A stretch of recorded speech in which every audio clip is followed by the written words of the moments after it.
For today's class, I'm going to do an Excel tutorial about how to solve a multi-stage batch distillation problem. It says you're running a batch still at constant reflux ratio equal to 2. You charge 100 moles at XF equals a half. There are 3 stages, a reboiler, and a total condenser returning saturated liquid reflux.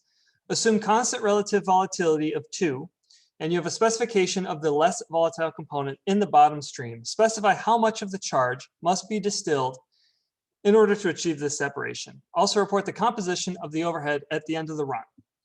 All right, so I'm going to, in my Excel document, fill in all known information. So like it's 6 variables for batch distillation problems. What did I call the overhead? XD average, B, and XB. So my charge is 100 moles. My initial composition is 0.5. Let's see, I have a 75% purity of the less volatile component in the bottoms product. So this was, I like to always test your ability to identify the less volatile component. Remember, what is that specifying? If I have the bottoms product at a 75% purity of the less volatile, that means my XB is corresponding to the more volatile. This is going to be 0.25. So these are my 3 knowns. I have 3 unknowns, D, XD average, and B. What else do I know? I know that R is equal to 2, and I know that N, the number of stages, is 3 plus 1 for the reboiler. So I have 4 stages. So looking at my 3 equations that I have the overall material balance, that's the first green equation. I have the component A material balance, the second green equation. And I have the Rayleigh equation, which is the gold equation. Are there any that I can solve right now? I don't think that there are. So in the overall material balance, sorry, I have F is known, but D and B are unknown. This should be D total too, by the way, in the way that I defined it. Similarly, I don't know what D total and B are, so I can't solve this equation. Could I solve this bottom equation? I could, right? I have 1 unknown here.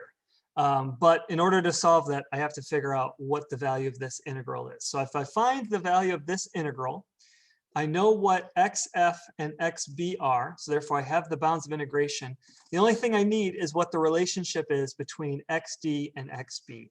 Remember again that this is going to be a function of the reflux ratio, the number of stages, and what the equilibrium data is. So there is no analytical relationship. I have to find the value of the integral manually.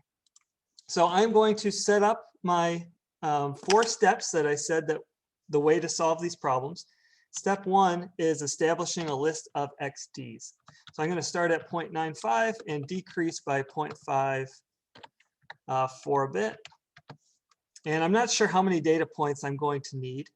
I'll go up to 0.5 and I'll show you how I'm going to get these data points in a moment. I'm going to use that McCabe-Thiele calculator online. And I have an XB that is going to correspond to each XD. Let me finish setting up my sheet.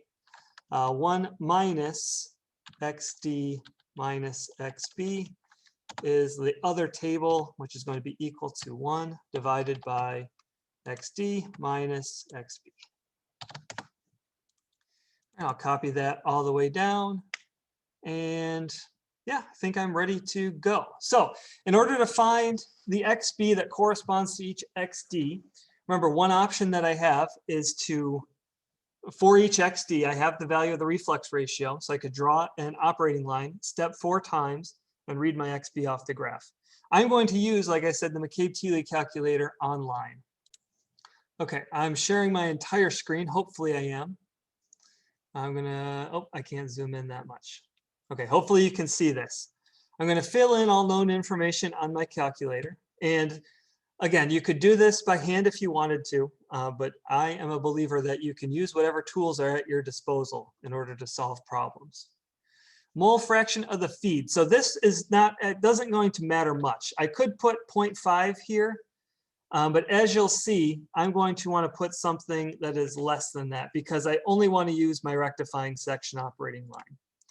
XD is what is going to change. So remember, this calculator is for continuous distillation, not necessarily for batch distillation. So this XF, I do not have to put 0.5.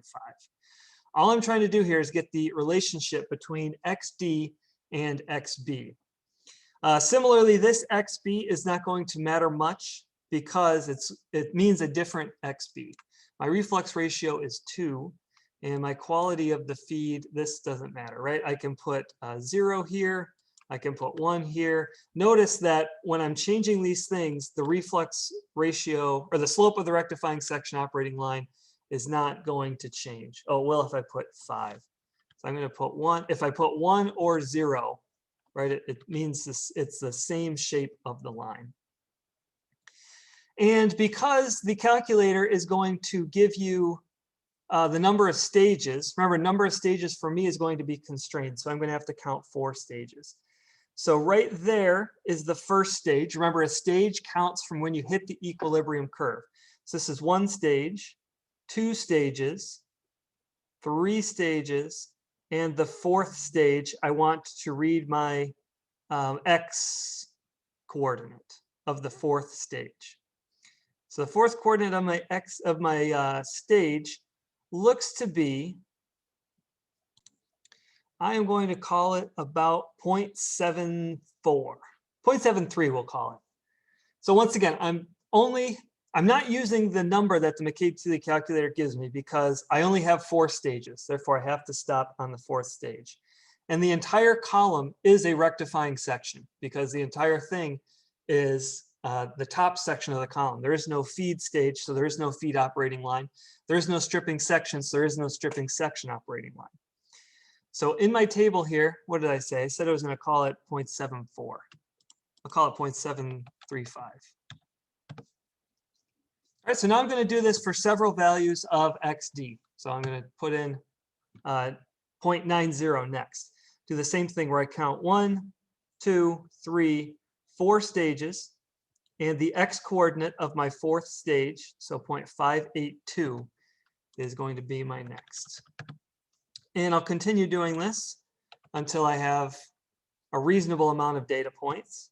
So it's getting easier the further away from pure that I get. So 1, 2, 3, 4 stages, 0.48, 480.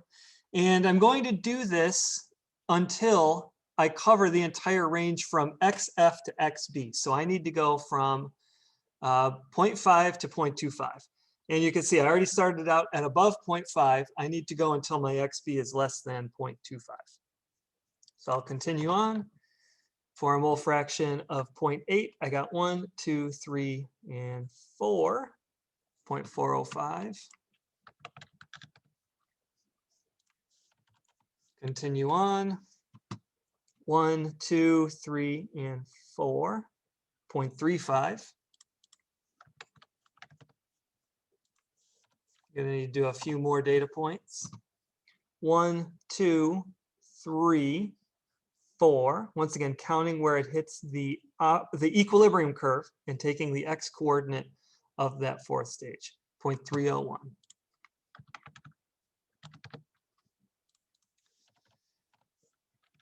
And it looks like I'm getting close. 1, 2, 3, 4. 0.265. And I'll also note that you may be uncomfortable with the fact that I'm just reading values off the graph, and it doesn't seem like there's a lot of precision, and I would agree with you on that. Another way that you could do this is by setting up Excel in a manner similar to what you've done on a previous homework assignment. So you can solve these equations with Excel too, remember. This equilibrium curve, you have an equation for that. You also have an equation for the operating line, and it's just looping through 4 times. Let's do one more. 1, 2, 3, and 4. You can see it's getting pinched the closer down we go. 2, 3, 2. So that's probably going to be enough. I'm just going to do one more just for clarity's sake. 1, 2, 3, and 4. 203. Okay, so next what I'm going to do is plot XD as a function of XB. So I'm going to, plot this column, 1 over xd minus xb is a function of xb because xb is the variable that I'm integrating over.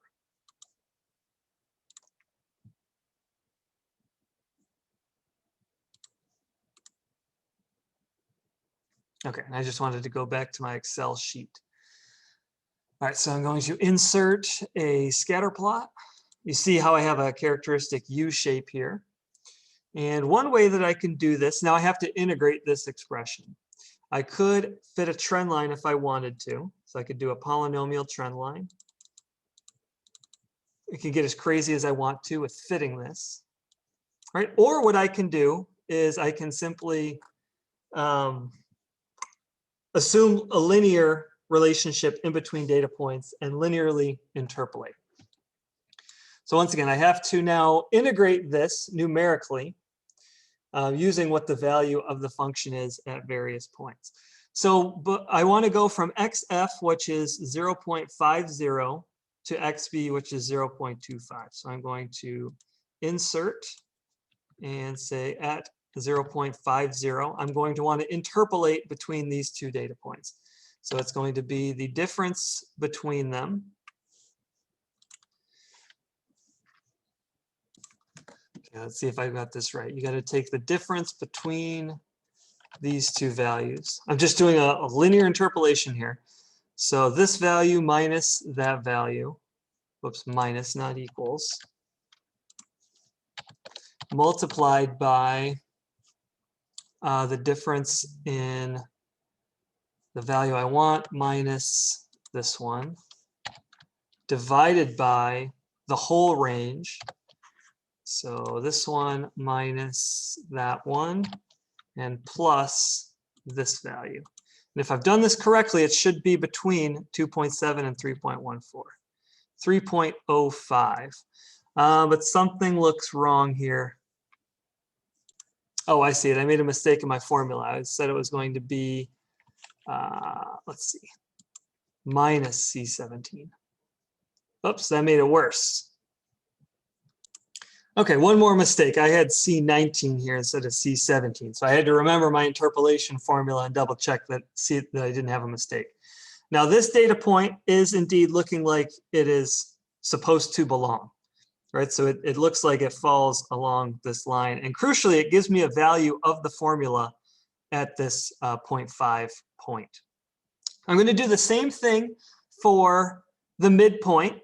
So I'm going to want to do the same thing for 0.375, which is halfway between 0.25 and 0.5. So I'm going to insert a value for 0.375 and do the same thing for a value at 0.25. And this is going to help me with Simpson's rule. So I'm going to pause the video while I interpolate again. And to save myself a lot of typing, one cool thing is because I didn't absolutely reference these cells, I don't have any dollar signs, I can just, oh, I think that might have messed it up. No, it's fine. I can copy this cell, and when I paste it, instead of paste the value, I'm not sure if you know about this, I can just paste the formula, and then it's going to keep the relative references such that it's easy to interpolate. And if you notice, all the data points that I put in now look like they're matching up on this curve. So again, this is a curve of 1 divided by xd minus xb on the y-axis and xb on the x-axis. And now what I'm doing now is I'm setting up Simpson's rule. So I just want to draw on here. I'm going to take all this area. So I want to integrate from x is equal to 0.25 to x is equal to 0.5. So once again, you can numerically integrate this. I'm going to show you Simpson's rule, but using the values that you have here, you can do a just estimate the area with a rectangle as well. All right, so let me go to my notebook. Oops, don't want to move that. Okay, so let's put our Simpson's rule results in a cell. And it is equal to the range. So B is equal to 0.25 minus 0.5. So this is going to be a negative number, by the way, but it's okay because the value here is negative, but then ln of b over f will also be negative. So a way to think about it is you're taking the integral from 0.5 to 0.25, not 0.25 to 0.5. So the negative is going to end up canceling out. So I've got this out front, divided by 6.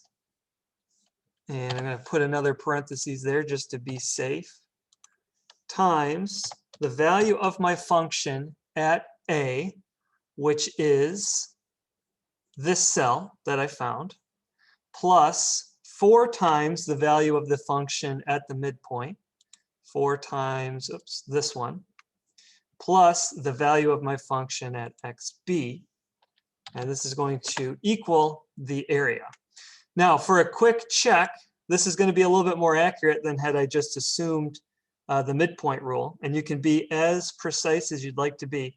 Let's just say I'm not very precise at all. Let's just say I'm taking a whole rectangle with just the value, any of them, right? They're pretty close. Let's say 2.5. So equals 2.5 is the height of the rectangle times the width of the rectangle is 0.5 minus 0.25, or I could have just said 0.25. All right, so see, this is, it's negative here because I should have done this, because technically that's what I'm doing, is I'm taking, the bounds are going the other way. But this is just a good way to visually check and make sure that your Simpson's rule is giving you something realistic. So this estimate was a little bit of an underestimate. I haven't accounted for this area that are tucked in the corners here. Okay, so Simpson's rule is going to be a good way to numerically integrate. And from this, I can now solve for B, the number of moles remaining in the bottom of the distillation process. So I'm going to take a formula. So I'm going to take the exponential of both sides. So in Excel, that is exp of this number, and then multiplied by my value of f, 100. So this is equal to B. So I'll put that there. D total is now equals 100 minus B. And XD average, this is the last thing that I want. So how much charge must be boiled in order to achieve this separation? This is one answer of the problem. And XD average is going to be equals XF times F minus XB times B, or B times XB, all divided by, I need parentheses, divided by D total. And everything is making sense here because my XD average is greater than my XF, and XB is the least of all. So remember, all these variables are tracking the more volatile component, and I've got everything making sense. So how much of the charge must be distilled in order to achieve this separation? 47.5 moles. The composition in the overhead at the end of the run is 77.5%. And I would call this problem solved. That's all for this video. Hope you enjoyed watching.